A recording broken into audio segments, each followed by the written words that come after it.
omwana yavaayo n'ayogera ekigambo ng'asaaga. N'agamba oluvannyuma lw'omuvubuka okulangirirwa nti afudde, ng'ababadde mabega okufa kwe babadde mu kabira. Akabira kagenda tandika okugwa mpola mpola, lunaku ku lunaku. Nalowooza nti asaaga. Ebimu ku bikonge, abamu ku basajja ababadde bawolereza ennyo akabira, ababadde bavuma buli kiisi agezaako okwogera ku Alien Skin,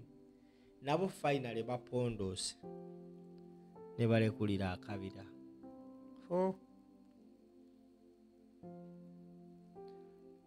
Gwe ssebo oba nnyaba ndaba, we twogera ku bayimbi abali established ababadde bakyali ba Alien Skin, nga teboogera ku bibi Alien Skin byakola, wabula nga bongera buli wakola ekibi bongera kumusuuta na kumubiibiita. Olwaleero nabo balangiriridde mbu tebalina kintu kyonna kyonna kye beetaaga ku Mulwana Patrick, CEO wa Fangon Forest Alien Skin. Bino ebigambo si byange, njagala muwulirize amawulire gano tukomewo. Benga abayimbi bonna badeservinga respect bonna nze era buli muyimbi yenna kabeera oyo Alien muwa respect ye, naye nze ekinumera mbadde kyogera bonna Ebimikwano gy'abayimbi byo bebe nabimaze sibe. Nze tosobola kunsa kati nze toni kati Khalifa kankubuliremu nze ekyenjawulo kyange. Tosobola kunsa Khalifa nga nvuma Alien. Mbw Alien olinga kino omuyimbi asigala muyimbi. Siso agere ancha nenvuma Khalifa mbo faanana bw'oti olinga oti naye mayini ganzo wemba nvudde nenkugambako mwana beera waddala mbeereramu nkubeereremu gwe n'okiraba obubi kitwale bw'otyo. Buli muyimbi yeetaaga respect ye, ne naffe abaana be tubeera nammwe naffe mutuwe respect Khalifa mwana tegeera.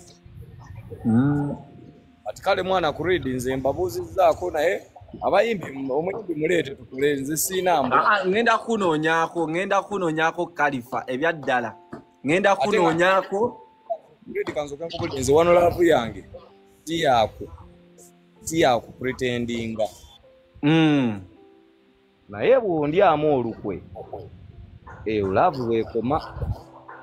Olinga nze mwana nange kasondyamu olukwe weekoma. Weekoma nze nembeera omubi nze nzijukinze mbadde nze katika kuredi banvuma mu biseera bya kalulu kali akabiri abiri. Nkajjukira bulungi nnyo. Namba nenvuma niwe olaba baatuuka ebyo byonna ne tubikatuolo katolo these people bano bakyaliba bajja kukakkana mpola ensi ejja bakkakkanya mpola nga olaba nga biriwe gavumenti ebyo bya kyebyo n'ogenda oli comedy store ebyo bito bijja kakkanya abantu mpola ng'omuntu kulina ky'omukoze. Kituufu. Kale mwana omuyaye mundabire mugambe izero. Khalifa ngenda kunoonyako era ngenda kujja mu kaboksi ompe ku namba yo tugenda kukwatagana tukole gojimanye yendongo Khalifa aganaga gaza eyo kolabo y'amaanyi naawe. Njala tujje omwana ey'embeera y'okwerwana okulwana okwo tubiveemu mwana ba maama ffenna tubeere wamu ffenna tusobola okumala. Abayimbi obwavu e Uganda abayimbi bali kwegatta olaba kankweka example eno Mukama nansonyiwa okwogera ku bizinensi y'omuntu omulala naye si mu bubi. Comedy store iraba ekwata abayimbi bonna n'ebagatta n'ebaleeta ku night emu ekiro nga performance za ddakiika buli omu ng'ennyimba 2-3-4 oba okitegeera. Naye ng'ate abayimbi bw'obayita n'obagamba katukole ekivvulu ennamboole agamaanyi gonna nga emwegasse babiri mwenna nitugenda ennamboole tusobola okuba nnamboole najjula tusobola okuba nakikuba najjula tusobola okuba kololo najjula ng'ate buli muyimbi azzeeyo ewuwe ne miliyoni nga 3 ekitone 2 niyo ne babayita comedy store nga budget ennamba ey'abayimbi ng'ekinene nnyo omuyimbi gwe bawadde ssente nnyingi ali miliyoni nga 5-6 abasigadde ne bamuweemu 2-3 kati omuntu n'akwata talent yonna namba bweti n'agimalira mu lunaku lutya lumu naye ng'ate talent eyo enkuuka gyeranga n'efuna ssente bani kati okwo kwe kulemeseza abayimbi bafali upupa oyo fali upupa n'abana abakonga abato abajja yekuba Koffi Olomide batuuke nga sente tebalina nga Koffi Olomide alina sente nnyingi nnyo nga olaba wano Bebe Cool alina sente nnyingi nnyo asobola okubikola byonna by'ayagala alina waazijja bano abato ne balagamba ffe tunakikola tutya beegatta abavubuka nga bana fali upupa yava mu ya Koffi Olomide ne bavawo abaava muzaabalala ne beegatta ne bakola ekivvu mu stadium e Congo baafuna abantu 6,000 okuva ku olwo tebaddanga mabega okategeera kitegeeza monna beeyagaliza okitegeera ne kati wano oli naddira talent yonna the cream aba industry sawa zino cream yonna n'agiteeka ku shemu ya kiro ya lunaku lumu esobola okuba ne festival number ogenda omaliriza nga ye nga promoter afunyeemu n'abayimbi yesi bafunyeemu ne ke bafunyeemu tekamala okusinziira ku maanyi oli shuga geefunye oba okitegeera kati ne tumaliriza ng'abayimbi olw'okuba nti tetukwatagana tetusobola na kutuula wansi ife ffennyini kuba nze nsobola oleeta miliyoni 10 n'oli n'aleeta 10 n'oli n'aleeta 10 n'oli n'aleeta 10 sente miliyoni 5 ezitegeka ekivvulu ziba musobola zifuna oba miliyoni 10 naye olw'okuba nti tetukwatagana buli omu ayagala kukola buli omu ayagala akakaseemu oli nagende oli nafuna amaanyi neyetwala erugogo n'emusuula n'agwa lumu naye nga okitegeera so kati okwewalana okwekubakuba kutulemesezza okukola kitundu ebyo byaggwawo tekyali agenda kuba wano omunigeria omu bw'akuba kahiiti bonna eyo sound gye bakopa bonna n'abawamu remix bonna ne bagira bati bo ne bakompiitinga ffenna abalala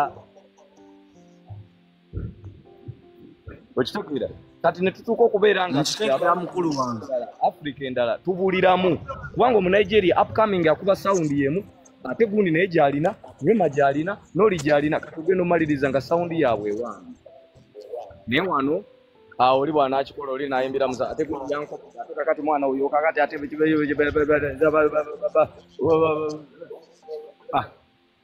kumaliriza abo be bamanyi mwana naye ng'abayimbi mubeere ne wanulaavu muyiga okugaba ku ssente Kalifa enkusamba nja wompeyo ku ssente mbabubimba siwoza ale mwana ebiyimbi birina akamanyiiro sobosanga ekiyimbi wuliriza soka owulire n'ensaba ya ssente nayo ereetera omugabatalinga ne Kalifa soka owulire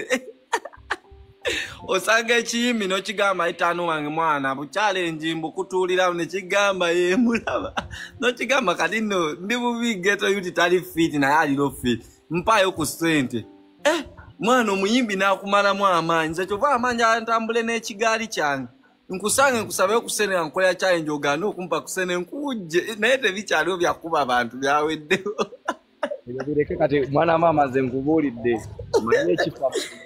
tude kati togikola era oliwo tuba wate wabikola luli kati bireke nangi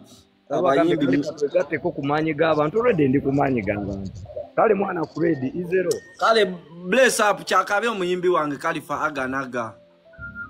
yaman tugende mwana babuloka ali basanamu ebigatto tumanyira bumanyizi Mac Pro Fashions Fame King Media Mac Pro malobuuza ku muganda wange ono kale nina n'abaana bafangu ni bakyali banga banfollowing kamalo baba kati nina ono Sala ogenda kusenguka my brother ogenda kusenguka mbadde ndi wano nina ennyumba eno gye ndiko naye matiribo ya bbeeyi nnyo ya mmeka oba mpaayo ku ssente yiyo matiribo eriwa mpozi ato CPO ndi wano nja akudde no munyonyo mbagaga nako iba ghetto youth okoye ba ghetto youth Nedda tomanyi mbiseera byange byeddeme nkolamu bwa buloka kati nina kasoma gwe mbadde nze okulambuza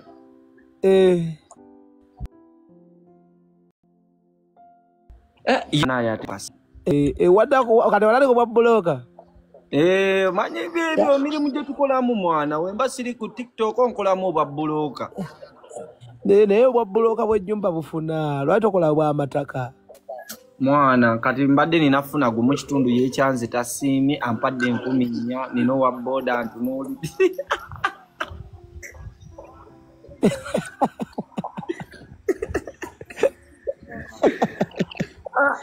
nenga kirisha makulu ngenda kuyita mu kamwezi ku Lwokusatu nzija